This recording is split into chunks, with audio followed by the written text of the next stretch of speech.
Hi Taurus, kumusta ka? Mga ateng, hello po. Ayos lang po ba kayo dyan? Maraming salamat po sa suporta. Ito po ang inyong mga mensaheng makapangyarihan at napaka-importanting mensahe po. Ayan po. So, ika-clarify pa po natin yan, mga ateng, doon at iisa-isahin po natin. Alright? So, ito naman po ay round and round pero naka-reverse na po siya, no? Reverse. Okay, so round and round po yan. So, maring kayo po ay may transition o may pagbabago na po sa buhay po ninyo na yung paikot-ikot or paulit-ulit po na nangyayari sa buhay po ninyo ay matatapos na po yan. Okay, hindi na po magpapaikot-ikot. Ayan, may chop wood po kayo dito. At ito po ay reverse din, katulad po nitong round and round reverse position. So, ito po ay maaaring sa ilan ay yung pong tagumpay po ninyo ay ibig sabihin yan, huwag kayong mawawala ng pag-asa dahil malapit na po yan. Present na rin po yung energy. Ito po ay success. Kaya lang po, ngayon ay hindi pa. Okay? Sa ilan, not for you.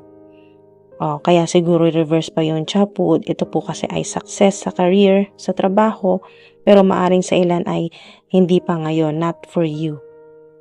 O maaring yung ginagawa mo sa ngayon ay parang nararamdaman mo rin, sinasabi ng intuition mo na mukhang hindi yata para sa'yo. Parang wala kang swerte sa kung ano man itong ginagawa mo sa ngayon or relationship between worlds. So, maaari po ang ilan po ay tinutukoy dito na not for you or hindi talaga ukol, kumbaga hindi talaga meant to be, lalo na po sa katulad nitong between worlds na kung kayo po ay magkaiba po ng gusto, ng estado sa buhay, o kaya naman po ay kayo LDR, ayan po, yung magkalayo po kayo at dahil reverse yung chapwood, ibig sabihin ng ilan po ay ang communication, yung pag-uusap po ay on and off, hindi maayos ang pag-uusap.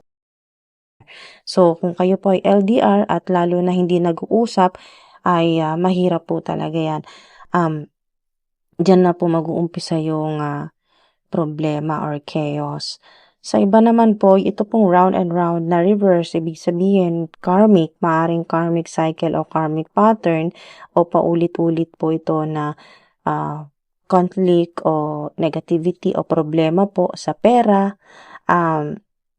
Maaring nga po na yung ganito pong paghihirap po ninyo ay mula pa po sa mga ancestors na talagang yung talagang naghirap sa buhay, kulang o kaya po ay kumbaga hindi po talaga kasama sa mga mayayamang pamilya. Ayan po. Pero ito daw po yung mapuputol na karmic cycle kasi baliktad na po yung round and round. So, matatapos na po yung ganyang paghihirap sa pera o yung estado na mababa. Pakiramdam po ninyo ay, yan nga po, katulad yan, reverse po itong chapwood, pero may magician. Ibig sabihin na sinasabi ng universe na walang imposible, lalo na kung gugustuhin mo, kung iisipin mo, kung ima-manifest mo na magiging matagumpay ka kasi ibibigay naman sa'yo lahat ng divine, ng higher power o ng universe ang lahat ng kailangan mo. Pero mag-uumpisa talaga yon sa intention mo or sa yung bang sa iyong pag-iisip o yung sa iyong pananaw magbabago ang pag-akilala ng ilan po sa inyo sa pera.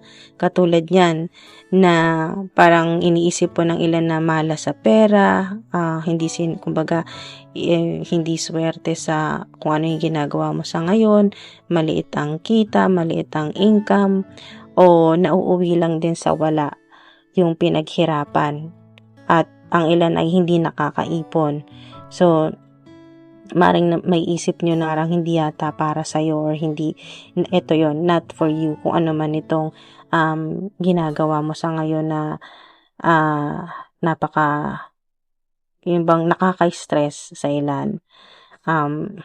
Pwede rin ng ilan po sa inyo dahil meron nga pong devil energy dyan, may sungay. So, plus meron pang, kumbaga mga ating dude, yung baligtad na chapwood ay maaring sa ilan ay may problema po kayo sa inyong career, hindi po, kumbaga hindi kayo nagtatagumpay pa. Okay? Sa ngayon talagang mararamdaman mo na parang wala pang stability. Pero wag kang manghihina. Kumbaga, wag kang mawawalan ng faith. Ito, yung sinasabi dito ay wag kang mawawalan ng pag-asa. Ayan. Na kung meron mang mga bagay na ano man ito, career, relationship, pag-ibig, o gusto, kung anong gusto mong gawin, kung saan mo gusto pumunta, kahit anong gusto mo kainin, na hindi talaga para sa'yo. Kasi nga, maring ito ay kakasama or ikakapahamak mo.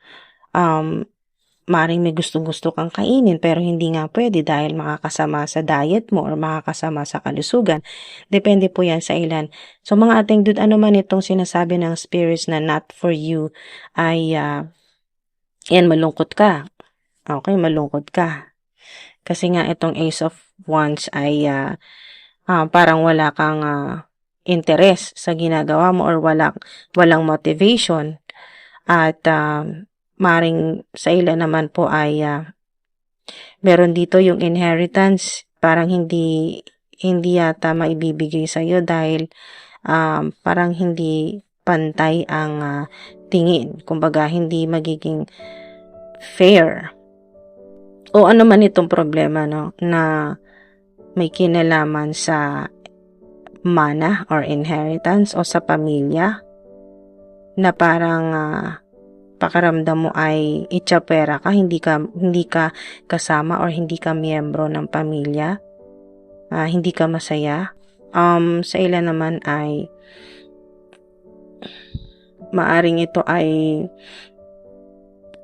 yung ganitong, kasi reverse po yan, no? Naka-reverse po yung Ten of Pentacles at ito pong Ace of Wands, naka-reverse po yan. So maaari pong may mga pera ka na talagang stress ka or malungkot ka dahil nga may inaasahan kang malaking pera o ano man ito, pera, mana, regalo, o ano mang reward o ano man po itong inaasahan mo na hindi mo matanggap. Okay? At naka-reverse pa yung yes. Alright, so talagang ang ilan po sa inyo ay maaring na-reject ka, may nag-no sa'yo, may tumanggi o hindi ka tinulungan, pero wag kang susuko, wag kang panghinaan ng loob. Okay lang, sinasabi dito, umiyak ka kung di mo na talaga, parang sasabog na ang dibdib mo sa problema. Umiyak ka, pero ito yung kapalit ng iyak mo, success. At ito ay matagal mo na palang hiniling sa universe. Kaya ngayon ay magmamanifest. Ngayon na mangyayari. Magmamanifest kung ano man yung pinapangarap o yung gustong-gusto mo mangyari sa buhay mo or magbago. Kung meron mang mga tumanggi sa'yo, may mga nag-no sa'yo, o kumbaga parang na-reject ka or iniwanan, tinanggihan, kung ano man po ito na hindi sumang-ayon sa iyo ang sitwasyon, ay ang kapalit na may success. Magiging matagumpay ka.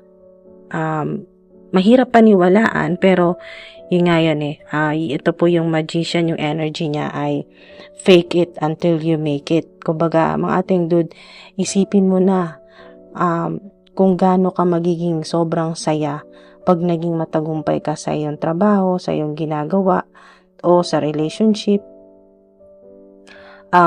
or ano man yung gusto mong mangyari sa buhay mo, o ano man yung gusto mong magbago sa buhay mo, kung ano man yung pakiramdam na parang hindi ka welcome or hindi ka kaisa, kumbaga hindi ka miyembro or parang ina-outcast ka or hindi ka tanggap ng mga nasa paligid mo or na society, ayan po yung magbabago. Your highest ideals, the rules of get it out to the world.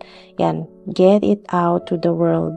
So, maring meron pong Sagittarius na magkaroon ng connection sa'yo na makapagbigay sa'yo ng yung bang inspirasyon, pero energetically ito ay makaka-influence po sa inyo na malakas ang impact o impluwensya po sa inyo ng talagang parang bullseye. Kumbaga parang makukuha mo yung tina-target mo talaga, as in mga ating dude, magiging matagumpay po ang marami po sa inyo. Maturity, caution regarding limits imposed. So, ang ilan po sa inyo makakaramdam po talaga na parang may warning mula sa universe na huwag kang magdamdam kung parang pakiramdam mo ay limitado lahat. Limitado ang options, limitado ang galaw mo, kung ano man yung parang hindi ka malaya na pakiramdam, or hindi mo magawa lahat ng gusto mo, or hindi mo makuha lahat ng gusto mo. May limit. Laging, kumbaga mga ating dude, ay hindi ka satisfied. Okay, kung ano man po ito, no, tinutukoy dito ng spirits ay ayan po ay mauunawaan nyo daw po yan kung bakit nililimitahan ka ng universe sa mga bagay-bagay. Ayan, no, do it a little at a time. Ayan. So, parang siguro sa iba naman ay sa pagkain, parang kailangan mag-limit, or yung bang pakonti-konti lang po, or in moderation talaga. Meron ding limit, parang limitado rin sa oras, kasi parang orasan po ito, no? So, kung ano man po itong energy na to na parang may meron kang sinusunod na rules, o the rules of parang limitado ang mga ginagawa mo sa ngayon, hindi mo magawa lahat ng gusto mo, ay yung mga ating dude, kumbaga magpapasalamat ka pa sa universe kung bakit ka nilimitahan, kasi parang dinidisiplina ka, kasi nga kailangan talagang eto na yon, makuha talaga yung target mo ay success. Nakaturo yung arrow talaga sa dito po, no, sa success. Kailangan mag-focus. Kumbaga mga ating dude, anumang direksyon, basta nakafocus ka daw po, kahit saan ka man, kung anumang direksyon ang piliin mo, basta focus ka sa ginagawa mo, magiging successful, magiging matagumpay. Alright?